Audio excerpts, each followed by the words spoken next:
The Biden administration is accusing Russia of attempting to interfere in the 2024 presidential election. Attorney General Merrick Garland says the Kremlin led an influence campaign designed to covertly spread Russian propaganda. An internal planning document created by the Kremlin states that as a goal of the campaign is securing Russia's preferred outcome in the election.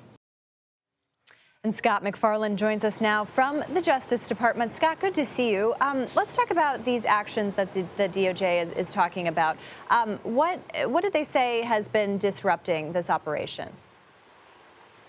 A variety of different tools, according to the Department of Justice, more sophisticated, more elaborate than previous attempts by Russia to interfere with U.S. elections. Let's start with RT, which is a state-owned Russian media company that, according to the Department of Justice, was trying to spread far and wide Russian disinformation, information that flatters Russia, criticizes Ukraine, and stirs up all kinds of wedge issues among Americans.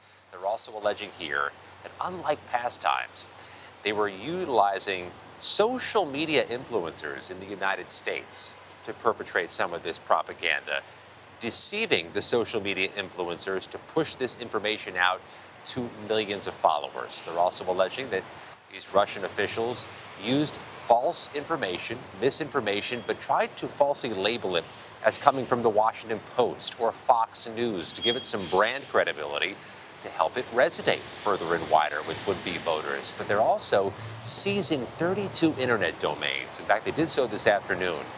The Department of Justice says were used also to further fire hose out misinformation. What's particularly noteworthy in the 270-page affidavit released today by federal prosecutors is the playbook the Russians used to get into the heads and potentially into the voting booths for Americans, targeting wedge issues like crimes by immigrants, like white people losing jobs, like the issue of inflation. All the things we've been hearing about in this election, the Russians have been trying to amplify to sow discord and sow some form of cynicism into the voters' minds.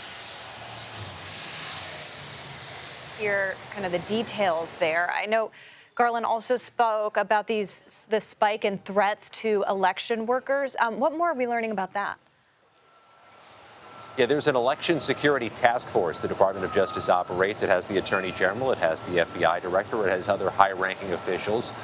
What they've said is that they are seeing a spike since 2020 in the amount of threats targeting election workers and election officials. Just a terrible dynamic to ensure the integrity of our elections and that people still want to volunteer and serve the public.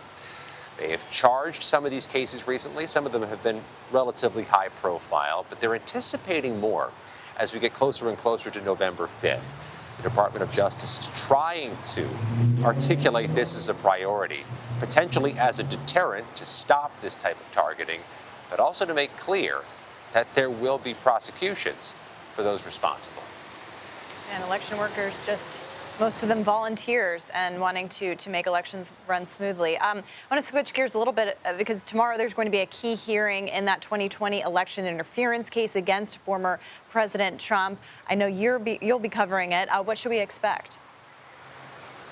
10 a.m. on the East Coast, Judge Tanya Chutkin reopens her courtroom to this USA versus Donald Trump election conspiracy case.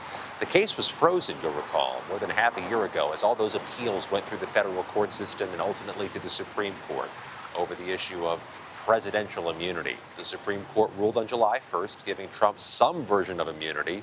Tomorrow, the special counsel, Caitlin, will articulate to the judge how they plan to move forward. Still 4 federal charges against Donald Trump, still on a trajectory towards trial. Maybe tomorrow we get a sense of the timeline and how the defense for Donald Trump will try to knock this case out.